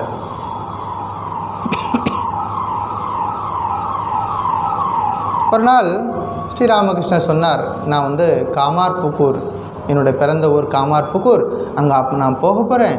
நான் வர்றதுக்கு ஒரு 6 மாதம் ஆகும். லாட்டு நீ வர வேண்டாம், தட்சிணேஸ்வரத்துக்கு நீ வர வேண்டாம், நான் வந்ததுக்கப்புறமா செய்தி சொல்லி அனுப்புகிறேன், நீ அப்புறமா நீ வரலாம் அப்படி சொல்லி அனுப்புகிறார். இவர் மறுபடியும் அந்த எஜமான் வீட்டுக்கு போகிறார். போனோன்னே மறுநாளே ஞாபகம் வந்துச்சு ராமகிருஷ்ணருக்கு, அவரை போய் பார்க்கணும். அவர் என்ன சொன்னார், நாளைக்கே நான் காமார்புக்கூர் போயிடுவேன், நான் இங்கே இருக்க மாட்டேன்னு சொல்லிட்டு போனார். ஆனால் இவர் அதை பற்றிலாம் கவலைப்படாமல் மறுபடியும் புறப்பட்டு தட்சிணேஸ்வரத்துக்கு வந்துட்டார். வந்து பார்த்தா தட்சிணேஸ்வரத்தில் யார் இருப்பா, யாரும் இல்லை. அவர் காமார்புக்கூர் போயிட்டார். அப்போ போயிட்டு தேடி தேடி பார்க்குறாரு. பார்த்து கடைசியில் கங்கை கரையில் வந்து நின்றுட்டு அழுகிறாரு. ஓ ராமகிருஷ்ணா எங்கே இருக்கீங்க வாங்க அப்படின்னு சொல்லிட்டு கண்ணீர் விட்டு கதறாரு. கொஞ்ச நேரம் ஆச்சு, கண்ணீர்லாம் நின்று போச்சு. அப்படியே ஆனந்தமாக சிரிச்சுக்கிட்டே இருக்கிறார். அப்படியே நமஸ்காரம் பண்ணுறார். தூரத்துலேருந்து ஒருத்தர் பார்க்குறாரு, என்ன லாட்டு வந்தான் கொஞ்சம் நேரம் அழுதுகிட்டே இருந்தான், இப்போ கங்கை நதியை பார்த்து நமஸ்காரம் பண்ணிகிட்டு இருக்கிறான். தூரத்துலேருந்து பார்க்குறவங்களுக்கு கங்கை நதி தெரியுது, இவர் நிற்கிறது தெரியுது. ஆனால் லாட்டு முன்னாடி ஸ்ரீராமகிருஷ்ணன் நிற்கிறார். நான் எங்கே போயிட்டு இங்கே தான் இருக்கேன்னு சொல்கிறார் அவர். உடனே அவர் பார்த்தோன்னே சந்தோஷம் வந்துடுச்சு, நமஸ்காரம் பண்ணுறாரு. இதுதான் சாதகர்கள். ஆன்மீக காட்சிகள் மற்றவர்கள் கண்களுக்கு தெரியாது. ஆன்மீக விஷயங்கள் அனுபவங்கள் என்பது அந்த சாதகனோடே முடிஞ்சு போகும். இதை வந்து வெளியில் யாரும் சொல்லவும் மாட்டாங்க, சொல்லவும் கூடாது. ஆன்மீக அனுபவங்களை குருநாதர்கிட்ட மட்டும்தான் சொல்லணும். வேறு யார்கிட்டையும் ஏதாவது தேவை கிளாரிட்டி வேணும் அப்படின்னா குருநாதர்கிட்ட மட்டும் பேசணும். வேறு யார்கிட்டையும் சொல்ல வேண்டிய அவசியமும் இல்லை. அந்த அனுபவங்கள் எல்லாருக்கும் கிடைக்கணுங்கிற மாதிரியும் கிடையாது. ஒருத்தர் கிடைச்ச மாதிரியே எல்லாருக்கும் கிடைக்கணுங்கிறதும் கிடையாது, அப்படியும் இல்லை. இப்படி ஸ்ரீராமகிருஷ்ணரை எப்பெல்லாம் இவர் நினைக்கிறாரோ அப்பெல்லாம் ஸ்ரீராமகிருஷ்ணர் வந்து பக்கத்தில் இருக்கார், காப்பாற்றுறார்.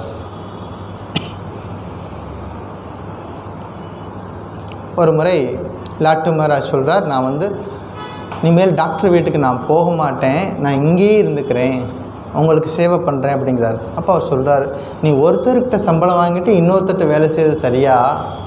உனக்கு சம்பளம் கொடுக்குறது டாக்டரு, அவர்கிட்ட போய் பர்மிஷன் வாங்கிட்டு வா, அவர் அனுப்புனா வா, அங்கே சம்பளம் வாங்குறேன்னா அவருக்கு தான் நீ சேவை பண்ணணும், வீட்டுக்கு போ அப்படின்னு சொல்கிறாரு.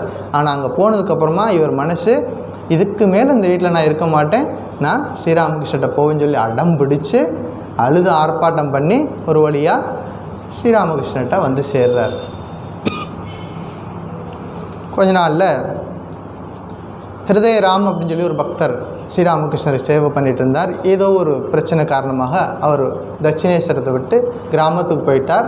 அப்போ ஸ்ரீராமகிருஷ்ணரை கவனிக்கிறதுக்கு ஆள் இல்லை. கரெக்டாக அந்த நேரத்தில் இவர் வந்து சேர்ந்துட்டார். வந்து ஸ்ரீராமகிருஷ்ணருக்கு எல்லா விதமான சேவையும் செய்தவர். முதலில் வந்த சீடர், ஞாபகம் வச்சுக்கோங்க, 1979 வந்தவர், முதலில் வந்த சீடர். எல்லா சேவைகளும் பக்கத்திலிருந்து செய்துக்கிட்டே இருக்கார். இந்த எப்படிப்பட்ட குருநாதர், எப்படிப்பட்ட சீடர்னு பார்க்கும் பொழுது, குருநாதரை மிஞ்சிய சீடனாக இருக்கார். தியானம் பண்ணுறதில்ல அவருக்கு சேவை பண்ணுறதுக்கு வந்தார். பல நேரங்களில் இவருக்கு ஸ்ரீராமகிருஷ்ணர் தண்ணி கொண்டாந்து கொடுக்க வேண்டியிருக்கு. லைஃப் படித்து பாருங்கள், அவ்வளோ ஆனந்தமாக இருக்குது. அந்த குருநாதருடைய அருள் அப்படிங்கிறது எந்த அளவுக்கு வேலை செய்யுதுன்னு பார்க்கணும். அவங்க மகான்களுக்கு சேவை செய்கிறதன் மூலமாக அந்த அருள் நமக்கு எப்படியெல்லாம் கிடைக்கிது அப்படிங்கிறதுக்கு லாட்டு மகாராஜ் ஒரு பெரிய உதாரணம். காலையில் எழுந்த உடனே ஸ்ரீராமகிருஷ்ணரை பார்த்துட்டு தான் கண் விழிப்பார். கண்ணை மூடிட்டே எங்கே இருக்கேன்னு தேடிட்டே போவார். கடைசியாக அவர் முன்னாடி போய் நிற்கணும் ஸ்ரீராமகிருஷ்ணர். இங்கே தான் நிற்கிறேன் லாட்டு, நான் இங்கே தான் நிற்கிறேன்னு சொல்லுவார். அப்போ கண்ணை திறந்து முதல்ல ஸ்ரீராமகிருஷ்ணர் பார்ப்பார். பார்த்துட்டு தான் மற்ற வேலை. அவ்வளோ நம்பிக்கை. பெரிய வேதாந்தம் ஒன்றும் படிக்கலை, எளிய சுபாவம். எளிய மனதோடு இறைவனை அடைத்தால் அங்கே வந்து நிற்பார். எளிய மனதோடு கூப்பிட்டதுனால தானே ஸ்ரீராமகிருஷ்ணர் இவர் முன்னாடி வந்து நிற்கிறார். எளிய மனதோடு நம்ம கூப்பிடணும். ஸ்ரீராமகிருஷ்ணர் பார்த்தார், இவனும் படிக்காமல் வந்திருக்கிறான், அட்லீஸ்ட் ஒரு எழுத படிக்கிறதுக்காக கற்றுக் கொடுத்துடலாம்னு சொல்லிட்டு ஒரு ஸ்லேட் எடுத்து கறிக்கோட்டையில் எழுதி காமிக்கிறார். அவர் பெரிய டிகிரி படிச்சுட்டு வந்த மாதிரி. அவர் படித்த பள்ளிக்கூடம் நீங்கள் இப்போ யாரெல்லாம் போயிருக்கீங்க, காமார்புக்கூரில் இன்னும் இருக்குது அந்த ஸ்கூலு. அவர் ஸ்ரீராமகிருஷ்ணன் முயற்சி பண்ணுறார், இவனுக்கு எப்படியாவது கொஞ்சம் அல்ஃபாபெட்டாவது சொல்லிக் கொடுத்துருவோம்னு சொல்லிட்டு முயற்சி பண்ணி சொல்லிக் கொடுக்க பார்க்குறார். ஒன்றும் நடக்கலை. கடைசியில் சொல்லிட்டார், உனக்கு சொல்லிக் கொடுத்தோன்னா எனக்கு தெரிஞ்சது மறந்து போயிடும், இதோடு நிறுத்திக்கலாம் அப்படின்ட்டு, இதோடு நிறுத்திக்கலாம் அப்படின்ட்டு முடிச்சிட்டார். ஏன்னா இவர் பிறந்தது பீகாரில். அந்த பீகார் ஹிந்தி பேசுகிறவர். இவருக்கு ஸ்ரீராமகிருஷ்ணன் சொல்லிக் கொடுக்கணுன்னா பெங்காலியில் சொல்லிக் கொடுக்கணும். இப்போ பல விஷயங்கள் வந்து பார்க்குறாரு. சரி, பரிசுத்தமான பையனாக இருக்கான், தூய்மையானவனாக இருக்கிறான், இறைவன் சேவை பண்ணுறதுல ஆர்வமாக இருக்கான், அது போதும், அதோட நிறுத்திக்கிட்டார். ஏட்டுக்கல்வி அங்கே முடிஞ்சு போச்சு. ஒரு நாள் லாட்டு மகாராஜ் சாயந்தர நேரத்தில் அப்படியே தூங்கிட்டு இருக்கார். போயிட்டு தட்டி எழுப்புனார், இங்கே தூங்குறதுக்காக வந்த, எப்போதும் ஆன்மீக வாழ்க்கையில் விழிப்பாக இருக்கணும் அப்படிங்கிறத கருத்தை சொல்கிறார். எப்பொழுதும் விழிப்பாக இருக்கணும் அப்படி சொல்கிறார். ஒரு நாள் லாட்டு மகாராஜ் என்ன பண்ணுறார், அடுப்பு பற்றிக்கிறதுக்காக தீப்பெட்டியை வரிசை பார்க்குறாரு. ஒவ்வொரு குச்சியாக எடுத்துகிறார், ஒரு சிலர் தூக்கி போடுறார். பக்கத்தில் வந்து பார்த்தார் ஸ்ரீராமகிருஷ்ணர், நிறைய குச்சியெல்லாம் கிடக்குது. பார்த்துட்டு சொல்கிறார், இது ஒவ்வொரு தீக்குச்சியும் பக்தர்களுடைய வேர்வை. இந்த தீப்பெட்டி எப்படி வந்துச்சு, யாரோ ஒரு பக்தர் வாங்கி கொடுத்துருப்பார். அவங்க வேர்வை சிந்தி சம்பாதிச்ச பணம் அது, அதை நம்ம வேஸ்ட்டு பண்ணக்கூடாது. சீடருக்கு அறிவுரை எப்படி இருக்கணும், ஞாபகம் வச்சுக்க கற்றுக்கொள்ள வேண்டிய விஷயங்கள் இருக்குது. இதெல்லாம் சின்ன சின்ன விஷயங்கள் தான். எப்படி ஸ்ரத்தையோடு அந்த வேலையை செய்யணும் அப்படிங்கிறது மகான்கள் பெரியவங்கள்லாம் பார்த்துருக்கோம், லைஃப்பை பார்த்துருக்குறோம். எதையும் வேஸ்ட் பண்ணாமல் இருக்கிறது. ஒரு முறை ஸ்ரீராமகிருஷ்ணர் உட்கார்ந்துருக்கார். பிரம்மானந்தர் பக்கத்தில் உட்காந்துருக்கார். ராக்கால் மகாராஜ், ராக்கால் எனக்கு ஒரு வெத்தலை பாக்கு செய்ய வேணும், நீ மடித்து கொண்டு வா, வெத்தலை பாக்கு மடித்து கொண்டு வா அப்படிங்கிறார். ராக்கால் மகாராஜ் சொன்னார், எனக்கு அதெல்லாம் மடிக்க தெரியாது அப்படின்ட்டார். லாட்டு மகாராஜு கோபம் வந்துருச்சு. அவர் சொல்கிறாரு, நீ என்ன முடியாதுன்னு சொல்கிறியா அப்படின்னு இவர் கோபம் வந்துருச்சு. அப்போ ராக்கால் மகாராஜ் திரும்ப சொல்கிறார், எனக்கு அதெல்லாம் முடியாது, எனக்கு தெரியாது, நான் செய்ய மாட்டேன் அப்படிங்கிறார். லாட்டுக்கு கோபம் வந்து டிகிரி ஏறிடுச்சு. ஸ்ரீராமகிருஷ்ணர் சொல்கிறார், நீ வந்து எதிர்த்து பேசுறியா அப்படின்னு சொல்லிட்டு அந்த பீகாரி லாங்குவேஜில் அவர் திட்டிகிட்டு இருக்கிறார்.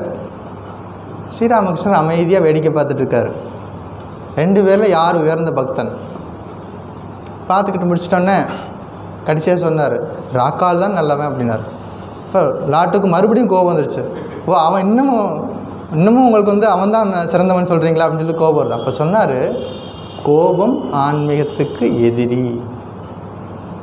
லாட்டு மகாராஜ்கிட்ட இருந்தக்கூடிய அந்த கோபம் அப்படிங்கிறத இந்த ஒரு நிகழ்ச்சியின் மூலமாக அன்றிலிருந்து கோபப்படுறதை விட்டுட்டார்.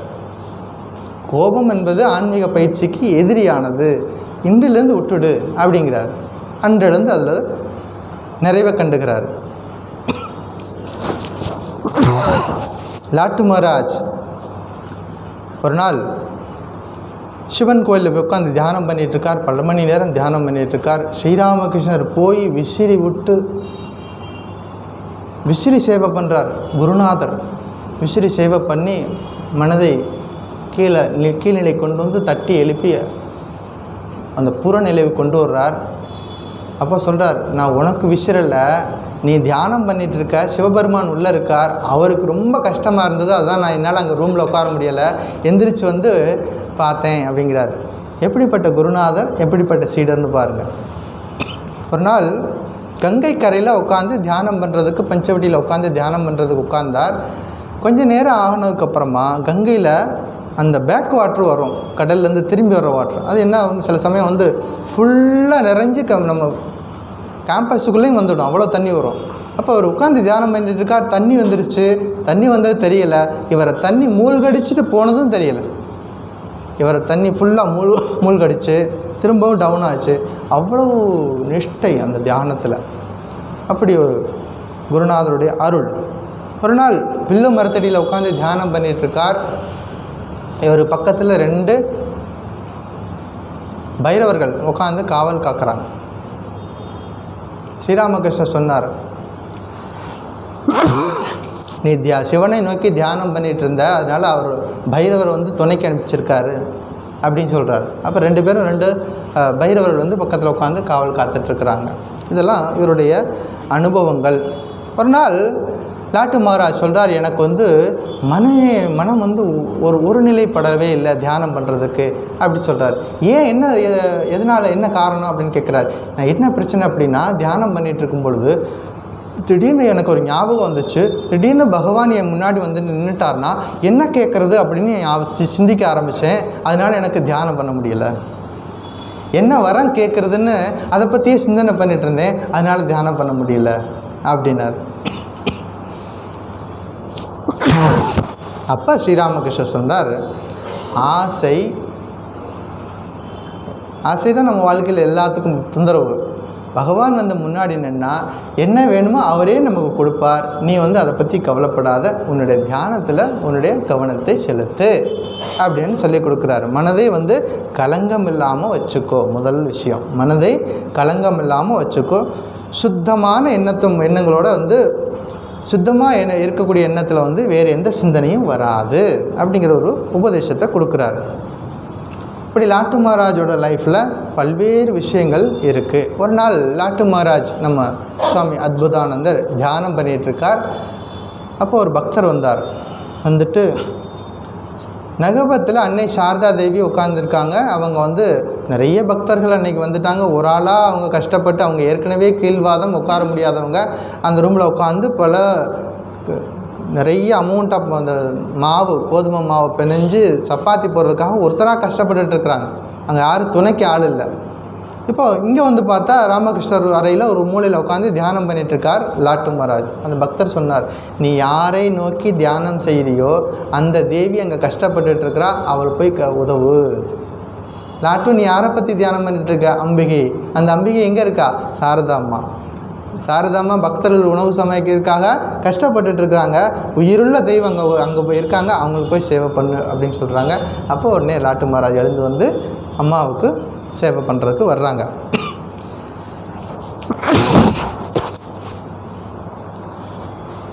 நம்ம பார்த்தோம், லாட்டு மகாராஜா முதல்ல வந்த சீடர் ஸ்ரீராமகிருஷ்ணருக்கு தொடர்ந்து சேவை பண்ணிட்டு இருந்தார். ராமகிருஷ்ணருக்கு உடல்நிலை சரியில்லாமல் போனதுனால காசிப்பூர் தோட்ட வீட்டில் தங்கியிருக்கார். அப்போ கூடவே இருந்து எல்லா சேவையும் செய்த ஒரு பாக்யவான் ஸ்ரீராமகிருஷ்ணர். அவருக்கு தொட்டு சேவை பண்ண ஒரு பாக்யவான். அந்த ஜனவரி மாதம் 1ஆம் தேதி நடந்த கல்பத்தரு நிகழ்வை நேரடியாக பார்த்ததில் இவரும் ஒருத்தர். மேலே மாடியிலேருந்து இவங்க பார்த்துட்ருக்காங்க, அங்கே என்ன நடக்குது கீழே மாந்தோப்பு கடியில் அப்படிங்கிறத. ஏன்னா இவர் ஸ்ரீராமகிருஷ்ணர் எழுந்து போனதுக்கப்புறமா இவங்கெல்லாம் அந்த ரூமெல்லாம் க்ளீன் பண்ணுறது, அந்த பெட்டெல்லாம் எடுத்து வெயிலில் போடுறது, மற்ற வேலைகள்லாம் அவங்க இதை பார்த்துட்ருக்காங்க. ஸ்ரீராமகிருஷ்ணர் கீழே இறங்கி வர்றார், பக்தர்களுக்கு ஆசீர்வாதம் பண்ணுறார். அது நம்ம பார்த்தோம் கல்பத்தரு தினம் ஜனவரி மாதம் 1ஆம் தேதி. அப்போ மேலேருந்து லாட்டு மகாராஜ் அதை பார்த்துட்ருக்கார்.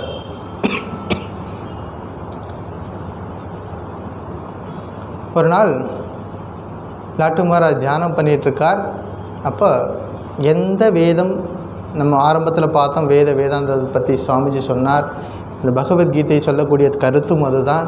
அந்த ஒளிக்கு அப்பால் இருக்கக்கூடிய அந்த இறைவனை ஸ்ரீராமகிருஷ்ணருக்கு சேவை செய்ததன் மூலமாக லாட்டு மகாராஜ் அத்தனை விஷயங்களும் அனுபவங்களையும் பெற்றார். அத்தனை அனுபவங்களும் எந்த சாஸ்திரமும் படிக்காமல் பெற முடியும் அப்படின்னா அந்த நிஷ்டை, குரு வாக்கியத்தில் நம்பிக்கை, விஸ்வாசா, ஸ்ரத்தா, இந்த குரு வாக்கியத்தில் நம்பிக்கையோடு அதை நம்ம கடைபிடிக்கும் பொழுது நிச்சயமாக அந்த குருவின் அருளால் எந்த ஒரு உயர்ந்த நிலையும் நம்ம அடைய முடியும். ஸ்ரீராமகிருஷ்ணர் 1886 மறைவுக்கு பிறகு மற்ற இளம் சீடர்கள்லாம் சேர்ந்து விரஜா ஹோமம் நடத்தி முறைப்படி சந்நியாசம் எடுத்துக்கிறாங்க. அதுக்குள்ள இவருடைய பெயர் சுவாமி அத்புதானந்தன்னு பெயர் கொடுக்குறார் சுவாமிஜி. ஸ்ரீராமகிருஷ்ணர் கண்டெடுத்த அற்புதம் அப்படின்னு அர்த்தம். ஏன்னா அவர் ஸ்ரீராமகிருஷ்ணர் கண்டெடுத்த அற்புதம் தான் இவர், அதனால் அத்புதானந்தர் அப்படிங்கிற ஒரு பெயரை இவருக்கு கொடுக்குறார்.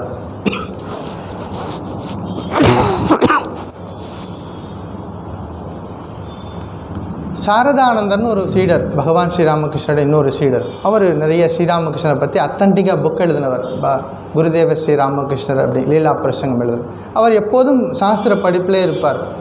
அப்போ அவர் லாட்டு மகாராஜ் எப்பவும் இந்த சாஸ்திரம் பக்கமே போகாதவர். இவருக்கு சொல்கிறார், என்ன நீ எப்போ பார்த்தாலும் இவ்வளோ படிச்சுக்கிட்டே இருக்கிற நீயே அப்படின்னு கேட்குறாரு. அப்போ அவர் சொல்கிறாரு,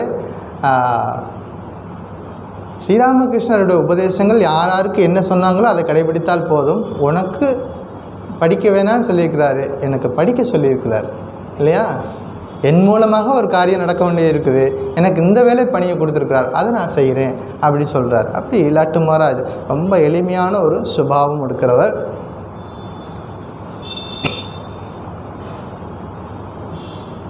ஒரு நாள் தியானம் பண்ணிட்டு இருந்தார். எங்கே?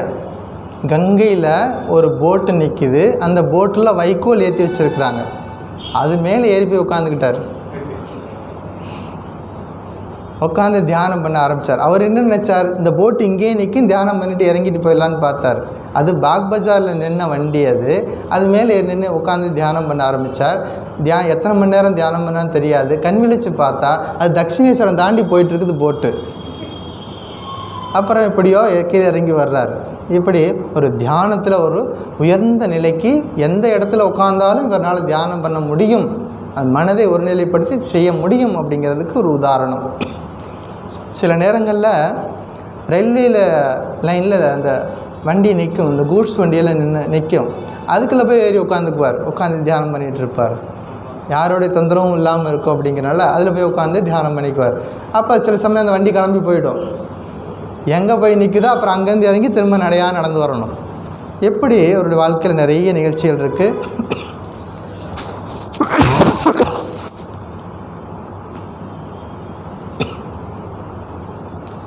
இன்னும் நிறைய நிகழ்ச்சிகள் இருக்குது. நம்ம அடுத்த வகுப்பில் இதோட கண்டினியூவேஷன் சொல்கிறேன், எவ்வளோ முடியுமா சொல்கிறேன். ஓம் சாந்தி ஷாந்தி ஷாந்தி. ஹரி ஓம் தத் சத். ஸ்ரீராமகிருஷ்ணார்ப்பணமஸ்து.